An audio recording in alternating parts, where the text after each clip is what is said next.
अच्छा बेटा, अब हम लास्ट टॉपिक्स पर हैं, ठीक है। प्रैक्टिकल इलेक्ट्रिसिटी को कवर करेंगे और इलेक्ट्रिसिटी एंड हो जाएगा।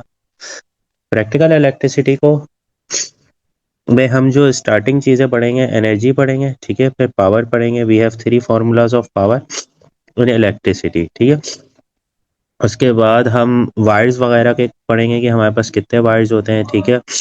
उसके बाद फ्यूज पढ़ेंगे, और फ्यूज के बाद बेटा हम कवर करेंगे, आई थिंक फ्यूज के बाद क्या रह जाएगा हमारे पास, बिल कैलकुलेशन रह जाएगी, और फिर चैप्टर एंड फाइनली। चलें, प्रैक्टिकल इलेक्ट्रिसिटी में एनर्जी देखिए। एनर्जी का फॉर्मूला बेटा हम बनाएंगे इससे। हमें पता है पोटेंशियल डिफरेंस बराबर होती है एनर्जी ओवर चार्ज। तो for energy potential difference multiply by charge. अब हम इलेक्ट्रिकल इंस्ट्रूमेंट में एनर्जी फाइंड आउट कर रहे हैं, तो चार्ज को हम रिप्लेस करेंगे करंट से। चार्ज नहीं आना चाहिए, क्योंकि हमें पता है फ्लो ऑफ चार्ज इलेक्ट्रिसिटी है, और हम इलेक्ट्रिकल इंस्ट्रूमेंट में एनर्जी फाइंड आउट कर रहे हैं, तो हम चार्ज की जगह चार्ज की वैल्यू को रिमूव करेंगे। तो current is equal to charge over time. तो चार्ज की जगह हम चार्ज की वैल्यू बना लेंगे, टाइम डिवाइड हो रहा है, स्वैप हो जाएगा, multiply by current. So charge is equal to I multiply by T. तो हमने चार्ज की जगह लिख दिया बेटा आई मल्टीप्लाई बाय टी, और वी ये रहा। तो energy is equal to V I T. ये एक ही और फाइनल फॉर्मूला है एनर्जी का इन इलेक्ट्रिकल इंस्ट्रूमेंट, ठीक है, इलेक्ट्रिसिटी में। अब पावर है। पावर का फॉर्मूला होता है बेटा energy over time. So energy की जगह हम एनर्जी की वैल्यू प्लेस कर देंगे V I T over time. Time से टाइम हम कैंसिल कर देंगे। तो पावर का जो फर्स्ट फॉर्मूला बनेगा P is equal to V I. ये पावर का फर्स्ट फॉर्मूला है।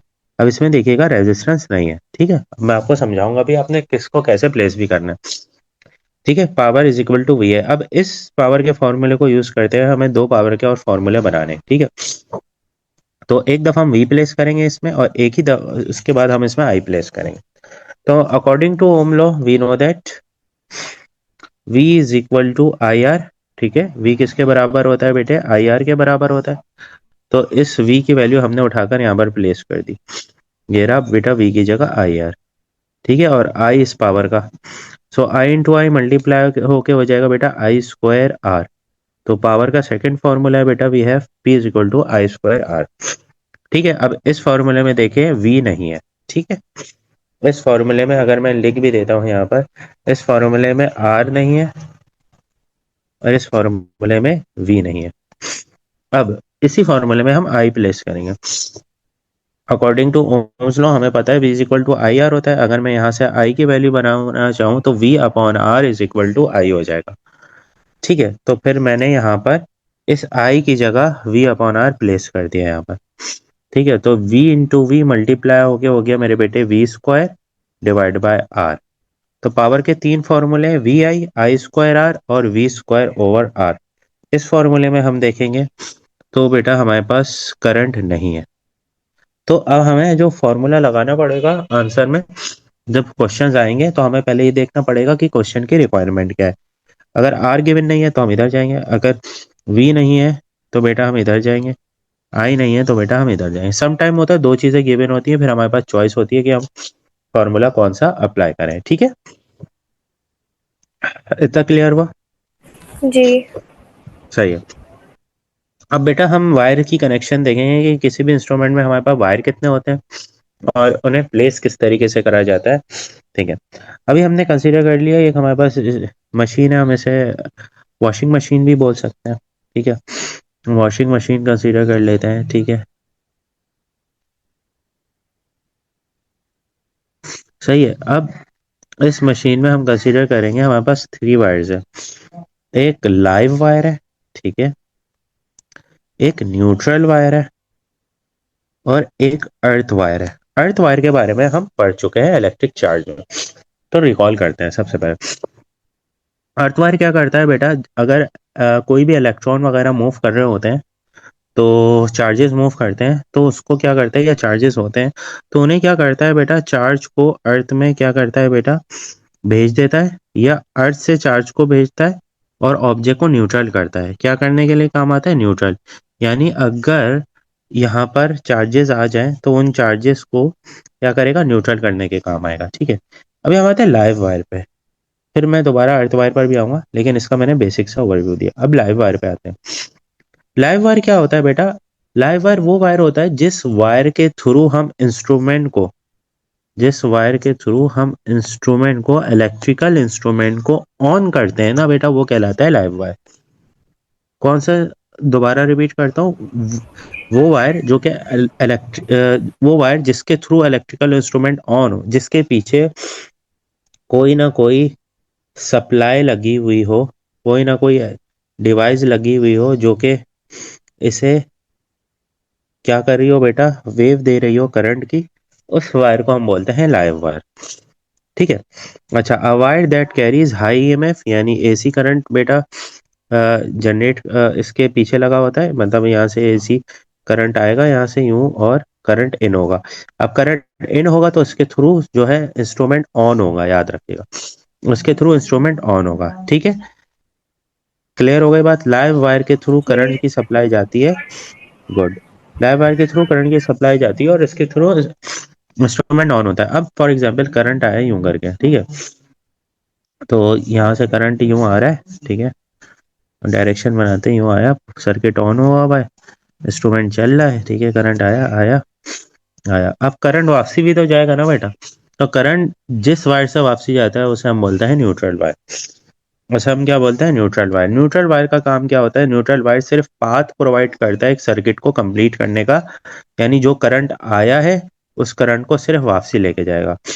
इस वायर में कोई सप्लाई नहीं लगी हुई होती, तो इस वायर की अपनी वोल्टेजेस जीरो होते हैं। इस वायर के अपने वोल्टेजेस क्या होते हैं बेटा? जीरो होते हैं। जी a wire that completes the circuit by providing a return path, it is at zero volt. ये जीरो वोल्ट रहेगा। अगर वो पूछ लें इन तीनों वायर्स में से जीरो वोल्ट पे कौन रहता है, तो हम इस पर आएंगे। ठीक है, अब इस वायर का काम क्या है? सिर्फ और सिर्फ इलेक्ट्रिकल इंस्ट्रूमेंट को पाथ प्रोवाइड करना, ठीक है, ताकि जो करंट आया उस करंट को ये क्या कर सके, वापसी आउट करवा सके। अब अर्थ वायर का काम क्या है? फॉर एग्जाम्पल यहाँ से कोई लीकेज हो गई, ठीक है, कोई लीकेज हो गई, या न्यूट्रल वायर हम ये कह सकते हैं, अगर ये ब्रेक हो गया, एक ये भी सिनेरियो हो सकता है, ये यहाँ से कोई लीकेज हो गई, अब करंट आ जाएगा बाहर। अब करंट है इस मेटल केसिंग के ऊपर, ठीक है, अब जो करंट है इस मेटल केसिंग के ऊपर वो इन टर्म ऑफ इलेक्ट्रॉन्स है। तो अगर हमने अर्थ वायर लगाया हुआ है, तो अर्थ वायर का काम क्या होगा? ये इलेक्ट्रॉन को क्या करेगा, इलेक्ट्रॉन आएंगे और अर्थ वायर के थ्रू होते हुए ग्राउंड हो जाएंगे, और इस वायर में जो कि मेटल केसिंग में करंट घूम रहा था, वो करंट क्या हो जाएगा बेटा? वो करंट अर्थ वायर के थ्रू ग्राउंड में जाके न्यूट्रल हो जाएगा। आ रही बात समझ में? जी तो earth wire is use as a safety purpose. इसको हम किसके लिए यूज करते हैं? सेफ्टी पर्पस के। ठीक है, ये बड़े बड़े इंस्ट्रूमेंट्स में लगे हुए होते हैं, छोटे मोटे इंस्ट्रूमेंट्स में नहीं लगे होते। ठीक है, a wire that connects a metal casing of an appliance to the ground, ठीक है, it prevents electric shock by providing a resistive path in case, यानी ठीक है, ये क्या करता है? इलेक्ट्रिक शॉक वगैरह से बचाता है कि हमें करंट वगैरह ना लग जाए। ठीक है, तीनों वायर्स क्लियर हो गए बेटा आपके? जी सही है। अच्छा, अब देखें, अब फॉर एग्जाम्पल अब ये फ्यूज है, चीज fuse is also use as a safety purpose. Safety purpose के लिए कैसे यूज होता है? ठीक है, फ्यूज को बेटा हम यूज करते हैं ताकि हम क्या कर सकें, अपने अप्लायंसेस को, अगर कोई भी हाई अमाउंट ऑफ करंट आ जाए जिससे अप्लायंस हमारा क्या हो सकता है, ब्रेक हो सकता है। ठीक है, अप्लायंस क्या हो सकते हैं, ब्रेक हो सकते हैं। तो फ्यूज क्या होता है बेटा? उस अप्लायंस को ब्रेक होने से बचाता है। अब फ्यूज होता कैसे है, पहले ये देख लेते हैं, यहाँ पर बना हुआ है, फिर ये वर्क कैसे करता है, कहाँ लगता है और इसका काम क्या क्या है। देखें, फ्यूज होता है इस तरीके का कुछ, ये जो आपको इंस्ट्रूमेंट नजर आ रहा है, ठीक है, बट इसमें ये जो ये वाली वायर है ना बेटा, ये जो यहाँ से यूं जा रही है, ये वाली वायर, इस वायर का है मेन रोल यहाँ पर। ये वायर अगर ब्रेक हो जाती है तो फ्यूज ब्रेक हो जाता है और सर्किट ऑफ हो जाता है। और ये वायर ब्रेक कब होती है और क्यों होती है, आइए इस चीज को देखते हैं। ठीक है, अब देखते हैं फ्यूज। ये एक इलेक्ट्रॉनिक इक्विपमेंट है जो कि यूज करते हैं इलेक्ट्रिक सर्किट में, ताकि ह्यूज अमाउंट ऑफ करंट से हम बच सकें। फॉर एग्जांपल, ये हम समझ जाए एक मोटर हमने बनाई हुई है, ठीक है। अब इस मोटर में ये लाइव वायर है तो करंट यूं जाएगा, ठीक है। It is the symbol of fuse, याद रखिएगा। It is the symbol of fuse, इस तरीके से होता है। ये न्यूट्रल वायर है, यहाँ से करंट जो है आउट हो रहा है और ये फ्लो चल रहा है। अब हमने एक चीज पढ़ी है, हमने पढ़ी है बेटा, according to Ohm law, current is directly proportional to potential difference. जितना ज्यादा पोटेंशियल डिफरेंस होगा इतना ज्यादा करंट होगा। अब फॉर एग्जांपल, इस इंस्ट्रूमेंट की कैपेबिलिटी है 5 एम्पेयर ऑफ करंट क्या कर सकता है बेटा, इसके थ्रू पास आउट हो सकता है। अगर more than 5 ampere of current आया तो ये इंस्ट्रूमेंट जो है वो ब्रेक हो सकता है, यानी जल जाएगा। जो हम बोलते हैं ना, अप्लायंसेस जल गए, डिवाइसेस जल गई, करंट की जो फ्लक्चुएशन हो गई थी, ठीक है। तो अब करंट की फ्लक्चुएशन का मतलब क्या है? अगर अभी तो करंट नॉर्मल आ रहा है 220 टू 240 वोल्ट्स ना, तो वो वोल्टेजेस नॉर्मल आ रहे हैं 220 टू 240 वोल्ट्स, तो करंट भी नॉर्मली चल रहा है, आ रहा है और इंस्ट्रूमेंट से जा रहा है। लेकिन पीछे पावर सप्लाई में कोई इश्यू हो गया और वोल्टेज की वैल्यू फ्लक्चुएट करके थोड़ी सी हो गई हाई। अब वोल्टेज की वैल्यू हाई तो करंट की वैल्यू भी हाई हो जाएगी। तो करंट जो कि यहाँ पर 4 एम्पियर का आ रहा था और सर्किट ऑन हुआ हुआ था, अब करंट आ गया फॉर एग्जाम्पल 7 एम्पियर का। अब 7 एम्पियर का करंट आया और वो जैसे ही मोटर के अंदर गया, इसने मोटर को क्या कर दिया, ब्रेक कर दिया, यानी मोटर जो है वो जल गई। अब मोटर ऑन ही नहीं हो पाएगी, मोटर हो गई ऑफ। तो हम in case of safety purpose ना, हम क्या चीज लगाते हैं, हम लगाते हैं बेटा, हम लगाते हैं फ्यूज। अब फ्यूज का काम क्या है? पहली बात, fuse is connected with a live wire. आपको इस चीज को जहन में रखना है कि फ्यूज जो है वो किसके साथ कनेक्ट होगा बेटा, लाइव वायर के साथ। और लाइव वायर में इंस्ट्रूमेंट से पहले कनेक्ट होगा, इंस्ट्रूमेंट के बाद कनेक्ट नहीं होगा। क्यों नहीं होगा बाद में ये भी बताता हूँ। अब करंट आया, for example 7 ampere of current आया। अब इस इंस्ट्रूमेंट की वैल्यू 5 एम्पेयर है और हमने फ्यूज भी लगाया हुआ है इस इंस्ट्रूमेंट की वैल्यू के हिसाब से 5 एम्पेयर का। अब जैसे ही 7 एम्पेयर का करंट यहाँ पर आता है, तो ये वाली वायर है जो आपको मैंने दिखाई थी ऊपर, ठीक है। ये वाली वायर जो होती है, ये वाली वायर, ये वाली वायर जो है ये ब्रेक हो जाएगी अंदर से, मेल्ट होगी हाई अमाउंट ऑफ करंट से, और मेल्ट होने के बाद ब्रेक हो जाएगी। अब ये वाली वायर ब्रेक हो गई, जो करंट आ रहा है वो करंट तो यहीं का यहीं रुका रहेगा, क्योंकि वायर ही ब्रेक हो गई तो करंट तो आगे फ्लो ही नहीं कर पाएगा। और जब करंट आगे फ्लो ही नहीं कर पाएगा तो इंस्ट्रूमेंट हमारा बच जाता है, फ्यूज ब्रेक हो जाता है। फ्यूज क्या होता है बेटा, ब्रेक। और फ्यूज जो है वो इतना कॉस्टली भी नहीं होता, हम आराम से लाके खुद भी लगा सकते हैं, नहीं तो शॉप पे जाके लगवा सकते हैं, ठीक है। तो फ्यूज इसलिए यूज होता है ताकि हाई अमाउंट ऑफ करंट से इंस्ट्रूमेंट को क्या कर सके बेटा, प्रिवेंट कर सके, उसे सिक्योर कर सके, ठीक है। और ये कनेक्ट होगा बेटा लाइव वायर के साथ। क्लियर हुआ बेटा इतना? जी। श्योर है। अच्छा, fuse is measured in ampere, जाहिर सी बात है एम्पेयर्स के हिसाब से मेजर्ड होगा, ठीक है। यहाँ पर पूरी डिटेल रखी हुई है, आप पढ़िएगा। जैसे फॉर एग्जांपल पढ़ ही देते हैं कि 8 एम्पेयर का फ्यूज है, तो इससे ऊपर का करंट फ्लो नहीं हो पाएगा। अगर करंट फ्लो होगा तो हायर करंट, इसकी वजह से वायर मेल्ट होगा और सर्किट ब्रोक हो जाएगा। ब्रोकन का मतलब क्या है, सर्किट ऑफ हो जाएगा। और ये हमेशा लाइव वायर से पहले प्लेस होता है। बाद में क्यों नहीं प्लेस होगा? फॉर एग्जाम्पल, अगर हमने बाद में प्लेस कर दिया, यहाँ पर समझ जाए एक वायर है, यूं करके यूं जा रहा है। अब for example 7 ampere of current आ गया है, तो इंस्ट्रूमेंट तो जल ही जाएगा ना, तो फायदा ही नहीं है फ्यूज लगाने का। इसलिए फ्यूज को हम लाइव वायर में लगाते हैं। और लाइव वायर में कहाँ लगाते हैं बेटा?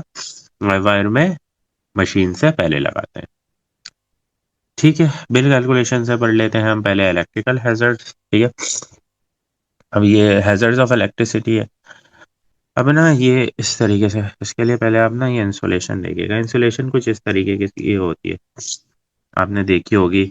इस तरीके से वायर जो होते हैं, वायर की जो केसिंग होती है ना, इसे हम बोलते हैं इंसुलेशन। इसे हम क्या बोलते हैं? इंसुलेशन। बल्कि उन्होंने मार्क भी की हुई है, यहाँ पे देखें पिक्चर में, ये है इंसुलेशन।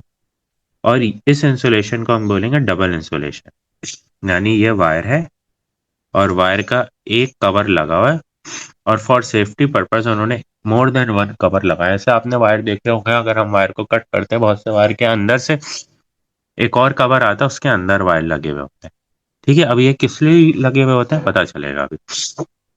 अच्छा, पहले बेटा डैमेज डैमेज इंसुलेशन, यानी इंसुलेशन डैमेज हो गई, यानी एक जो कवर्स लगे हुए थे ना वहां पे, रेड ब्लू टाइप, वो थोड़े से क्या होगा, डैमेज हो गए। ठीक है, अब डैमेज होंगे तो क्या होगा, अगर उसको हम हाथ में पकड़ लेंगे तो जाहिर सी बात है हमारे थ्रू करंट पास आउट हो जाएगा, और हमारे थ्रू करंट पास आउट हो जाएगा तो हमें इलेक्ट्रिक शॉक लगने का खतरा है। तो डैमेज इंसुलेशन से हमें बचना चाहिए। केबल्स वगैरह जो ओवर हीट हो जाते हैं, ठीक है, केबल्स वगैरह ओवर हीट कब होते हैं बेटा, जब high amount of energy task travel करती है। ठीक है, high amount of energy travel करने के लिए हम ज़्यादातर वैसे तो जिन इलेक्ट्रिकल इंस्ट्रूमेंट की करंट रेटिंग ज़्यादा होती है तो हम उसमें क्या करते हैं, वायर का एरिया इंक्रीज करके रखते हैं। जैसे एसी है, एसी का वायर का एरिया हमेशा जो है वो इंक्रीज हुआ होता है विथ रिस्पेक्ट टू नॉर्मल। अगर आपके सेल फोन है उसका वायर का एरिया पतला होगा, क्योंकि वो करंट की कम अमाउंट ऑफ करंट जो है वो क्या करता है, कंडक्ट करता है। तो जब high amount of energy travel करती है तो जिसकी वजह से केबल्स वगैरह ओवर हीट होते हैं, जब केबल्स ओवर हीट होंगे तो जाहिर सी बात है उसकी वजह से जो है वायर ब्रेक होगा, वायर ब्रेक होने की वजह से जो है फायर वगैरह भी लग सकती है। ठीक है, वायर जल सकता है। डैम कंडीशन कंडीशन सही नहीं है, कंडीशन कहीं से वायर जो है वो ब्रेक हुआ है। ठीक है, वायर की स्ट्रेंथ सही नहीं है। ठीक है, ये सारी चीजें। और ओवरलोड, ओवरलोड का मतलब ये है, फॉर एग्जांपल एक वायर है, नॉर्मल वायर है, एक्सटेंशन लगा हुआ, उसके साथ तीन चार बोर्ड लगे होंगे, आपके घर में भी एक्सटेंशन। अब उसमें कोई आप बड़ा इंस्ट्रूमेंट लगा दे, एसी एसी का वायर लगा दे उसमें। अब एसी का वायर क्या है, वो बहुत ज्यादा करंट कंडक्ट करता है, लेकिन उस इंस्ट्रूमेंट के साथ, उस बोर्ड के साथ जो वायर लगा हुआ है, उस वायर की इतनी कैपेबिलिटी नहीं है, वो वायर एरिया भी छोटा है कि हाई अमाउंट ऑफ करंट क्या कर सके, बेयर कर सके। तो वो क्या हो सकता है, ओवरलोड होता है, और ओवरलोड होने की वजह से क्या होता है बेटा, ओवरलोड होने की वजह से इलेक्ट्रिक शॉक हो सकता है, क्योंकि ज़्यादा हीट एनर्जी प्रोवाइड हो रही होगी, और ज़्यादा हीट एनर्जी क्या इलेक्ट्रिक शॉक करवा सकती है, फायर जो है वो प्रोड्यूस करवा सकती है। ठीक है, अच्छा, अब इसकी सेफ्टी प्रिकॉशन हम क्या करें, सेफ्टी प्रिकॉशन जो है इलेक्ट्रिक शॉक से बचने के लिए हम डबल इंसुलेशन कर देते हैं। यानी ये जो इंसुलेशन है, यानी ये एक कवर लगी हुई है वायर्स में, और उसके बाहर भी हम एक कवर लगा देते हैं वायर्स में। ठीक हो गया, ताकि सेफ्टी प्रिकॉशन के लिए अगर खुदा ना खास्ता ये ब्रेक हो जाए तो इस वायर के थ्रू जो है हम पकड़कर काम कर सकते हैं, करंट जो है वो बाहर आउट नहीं होगा। ठीक है, अब हम बिल कैलकुलेशन पढ़ते हैं, और बिल कैलकुलेशन पढ़ने के बाद एक एक दो चीजें मैंने यहाँ पे ऐड की हुई है ना, इसे भी हम पढ़ेंगे कि एलडीआर वगैरह ऑन कैसे होता है जब रूम डार्क होता है, ये होता है जो पास पेपर की टेक्निक्स हैं उसको ब्रेक करेंगे, क्योंकि हमें पास पेपर भी स्टार्ट करना है। अच्छा, अच्छा, अब अक्सर आता है बिल कैलकुलेशन का क्वेश्चन। अब बिल कैलकुलेशन के क्वेश्चन में सीन क्या है, बिल कैलकुलेशन के क्वेश्चन में सीन क्या है, क्योंकि बिल कैलकुलेशन का फॉर्मूला होता है energy multiply by unit price, but ये नॉर्मल एनर्जी नहीं होती।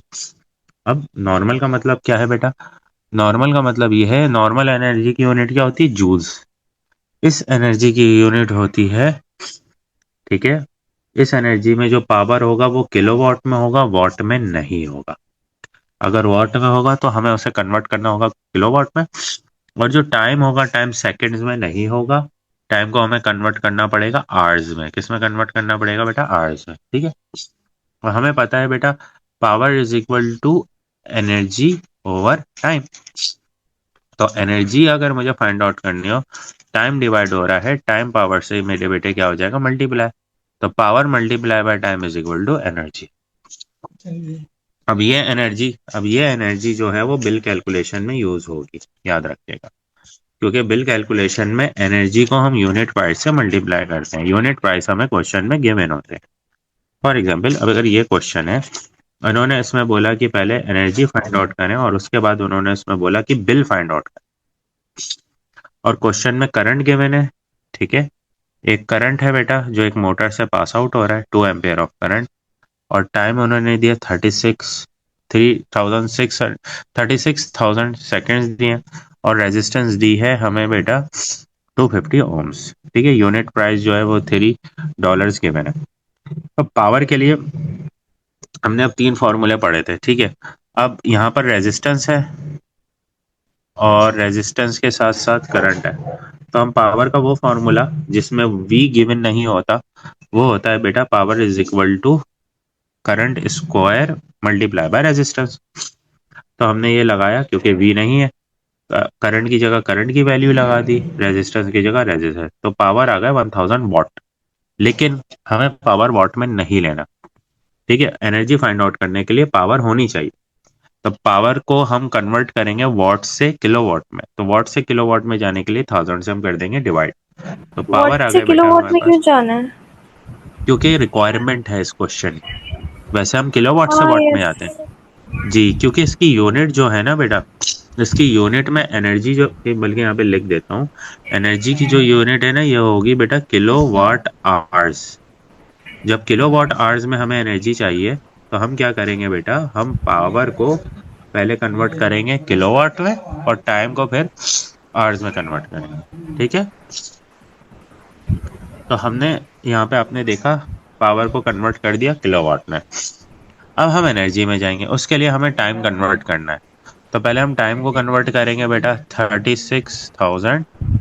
अब आवर्स से, सेकंड से आवर में जाने के लिए 60 मल्टीप्लाई बाय 60, ठीक है। 3600 से हम डिवाइड कर देंगे, जैसे जब हम मल्टीप्लाई करते हैं यहाँ पे हम डिवाइड कर देंगे।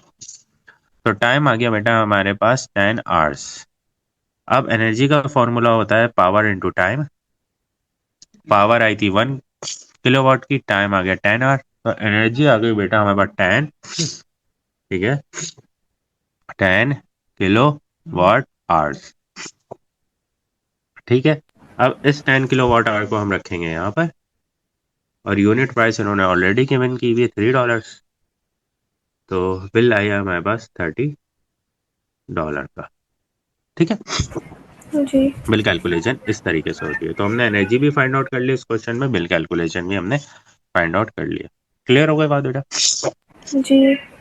सही है। तो यहाँ पे तो अगर हम देखें तो हमने इलेक्ट्रिसिटी को कर दिया कंप्लीट। अब एक दो चीजें एक्स्ट्रा है, उसको देखते हैं जरा, ठीक है। अब एलडीआर और थर्मिस्टर, इन दोनों के कॉन्सेप्ट क्लियर है आपको? मतलब अभी याद है एलडीआर और थर्मिस्टर के? एलडीआर जो थी बेटा लाइट डिपेंडेंट रेजिस्टर था, जो कि लाइट की इंटेंसिटी पर डिपेंड करता है। लाइट की इंटेंसिटी पर डिपेंड करने का मतलब क्या है, लाइट इंटेंसिटी, यहाँ पे नहीं, यहाँ पे लिखते हैं light intensity is inversely proportional to resistance.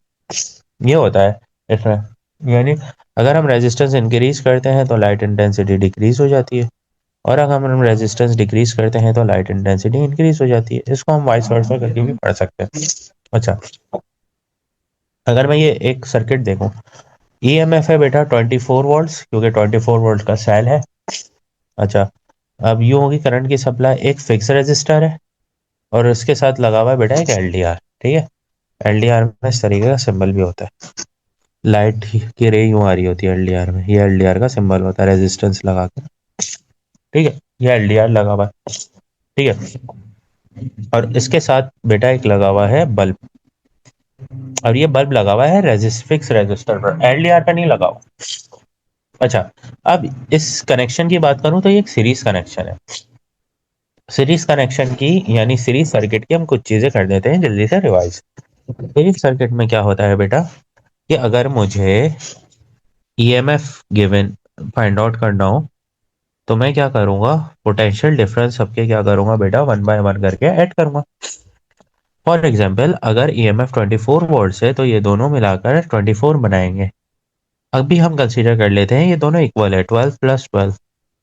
लेकिन अगर मैं एक की वैल्यू डिक्रीज करूंगा, फॉर एग्जाम्पल अगर मैंने इसकी वैल्यू डिक्रीज कर दी, उसकी वैल्यू डिक्रीज होके हो गई 8 वोल्ट, तो अल्टीमेटली इसकी वैल्यू क्या हो जाएगी, इंक्रीज। ऐसे ही है, ठीक है।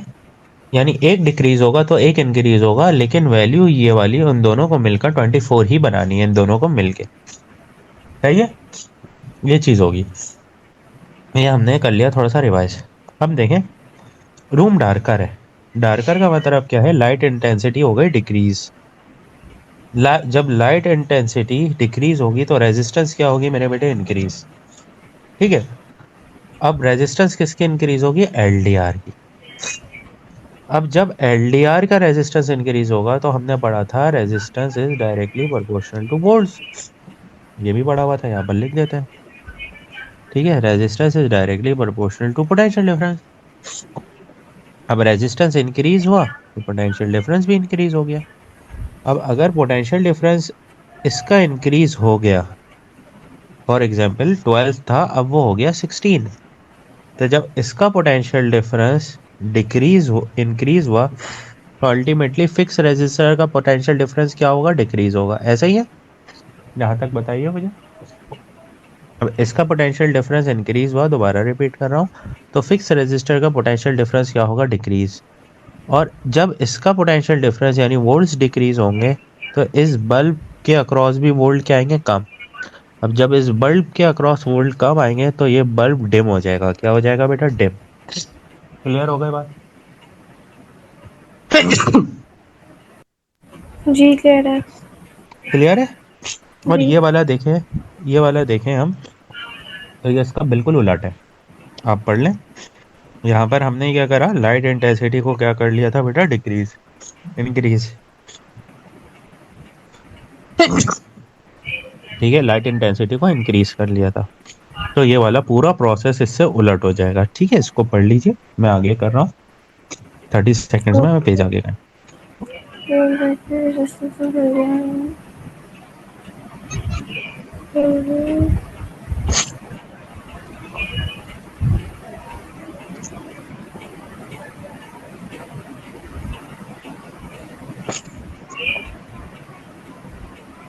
क्लियर? यस। अच्छा, अब इसी तरीके से थर्मिस्टर है, इसकी ऐसी एक्सप्लेनेशन आई भी है पास पेपर में। अब थर्मिस्टर में भी हम देखेंगे, टेम्परेचर डिपेंडेंट रेजिस्टर है, बट टेम्परेचर इसमें नॉन ओमिक है तो इनवर्सली प्रोपोर्शनल टू रेजिस्टेंस हो जाती है। यानी अगर हम टेम्परेचर इंक्रीज करते हैं तो रेजिस्टेंस डिक्रीज हो जाएगी, और टेम्परेचर डिक्रीज करते हैं तो रेजिस्टेंस इंक्रीज हो जाएगी। ठीक है, अब देखिएगा, ये भी एक हमने सीरीज सर्किट बनाई और इसमें एक फिक्स रेजिस्टर और एक थर्मिस्टर लगाया, और हमने बेल को अटैच करा बेटा रेजिस्टर के साथ। ठीक है, फिक्स रेजिस्टर के, इसके साथ कर लेंगे तो बहुत आसान हो जाएगा वो तो हमने इसीलिए फिक्स रेजिस्टर के साथ कर रहे हैं। ठीक है, इसमें भी वही वाला कॉन्सेप्ट होगा। अब रूम हॉटर का मतलब क्या हो गया बेटा? टेम्परेचर हो गया इंक्रीज। जब अब देखें, जब टेम्परेचर इंक्रीज होगा बेटा तो थर्मिस्टर के अक्रॉस रेजिस्टेंस हो जाएगी डिक्रीज। ठीक है, और हमें पता है potential difference is directly proportional to resistance होता है, यानी वोल्ट। जब रेजिस्टेंस डिक्रीज तो इसके अक्रॉस पोटेंशियल डिफरेंस क्या हो जाएंगे? डिक्रीज। जब इसके अक्रॉस पोटेंशियल डिफरेंस डिक्रीज हो जाएंगे तो फिक्स रेजिस्टर के अक्रॉस पोटेंशियल डिफरेंस क्या हो जाएंगे? इंक्रीज। जब इसके अक्रॉस पोटेंशियल डिफरेंस इंक्रीज हो जाएंगे तो बेल लाउडर साउंड प्रोड्यूस करेगा। बेल कौन सा साउंड प्रोड्यूस करेगा बेटे? Louder sound. क्लियर हुआ? ये पूरा पीछे वाला कॉन्सेप्ट ही यहाँ पे लग रहा है। क्लियर हुआ तो बता दीजिए, नहीं तो रिपीट करता हूँ फिर। क्लियर। सही है, अब इसको पढ़ लें, इस प्रोसेस को। ये उससे थोड़ा सा उसी का पूरा अपोजिट है। इसमें कूलर है, कूलर का मैं, हाँ पढ़ लें मैंने। Resistance of thermistor ink V across the thermistor ink will be across the fixed resistor and bar.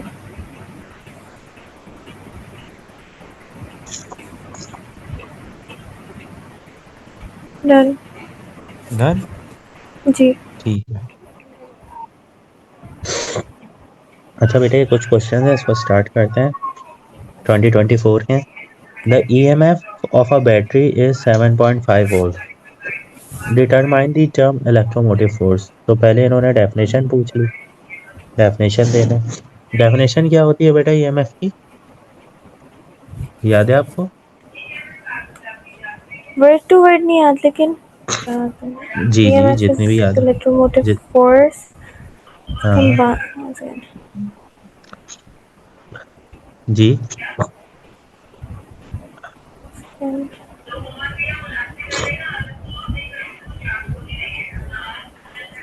It is the work work done. done per unit charge. Yes, work That makes the done. electrons go around the complete circuit.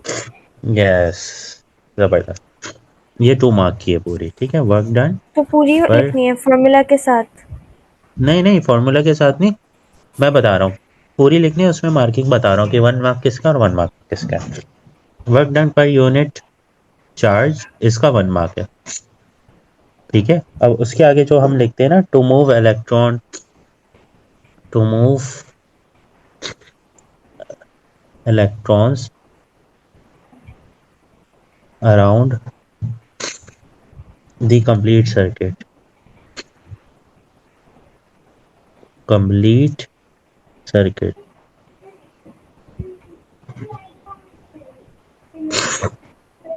अच्छा, the battery is connected in a series, ये battery series में connect हुई भी है with a variable resistors, एक variable resistor है and a 30 ohm resistors, यानी एक फिक्स रेजिस्टर है, ये फिक्स रेजिस्टर हो गया, ठीक है, और ये वेरिएबल रेजिस्टर हो गया।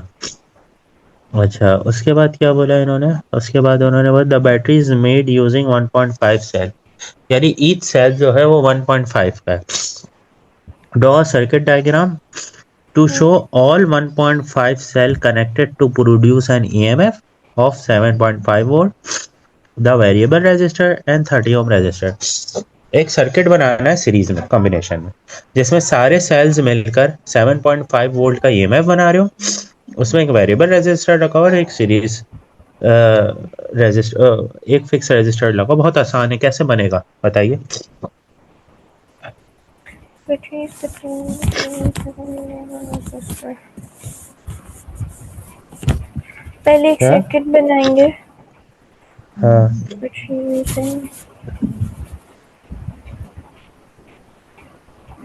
सर्किट बना के उस पर एक वोल्ट मीटर लगाएंगे। इसमें नो वो नो नो, लगेगा ना। नहीं नहीं नहीं एक नहीं नहीं सेकंड, नहीं नहीं नहीं नहीं, देखें। सीरीज सर्किट बनाएंगे पहले एक।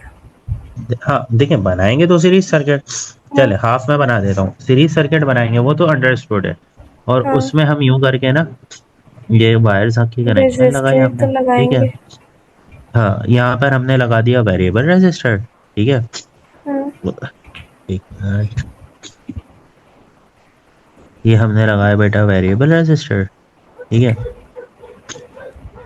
फिर इसके आगे हमने लगाया फिक्स रेजिस्टर, ठीक है, यहाँ से वायर आ रहा है, यहाँ पे वायर आ रहा है, दैट्स इट। अब क्या होगा, अब इसमें हम देखें। एक सेकंड, हाँ, 5.5 इसमें हम सिक्स बैटरी सेल्स लगाएंगे। 6 नहीं, 5, वन 5, पॉइंट फाइव क्योंकि मल्टीप्लाई 1.5 है ना। Yes, it is equal to 7.5 volts, well done. तो हम 5 बेट सेल्स लगा देंगे यूं करके, ठीक है। वन, लेकिन सर टू, 3, 4, 5, और इसको हम कनेक्ट कर देंगे। 0.5। इसको हम बताएंगे ये वेरिएबल रेजिस्टर है, ये वेरिएबल रेजिस्टर है, ये पूरा लिख दीजिएगा आप, ये फिक्स रेजिस्टर है, और इसकी वैल्यू है 30 ओम्स। सही है, जी सिंपल सा एक क्वेश्चन था। अच्छा, अब ये क्वेश्चन है, एक मिनट। Sir, class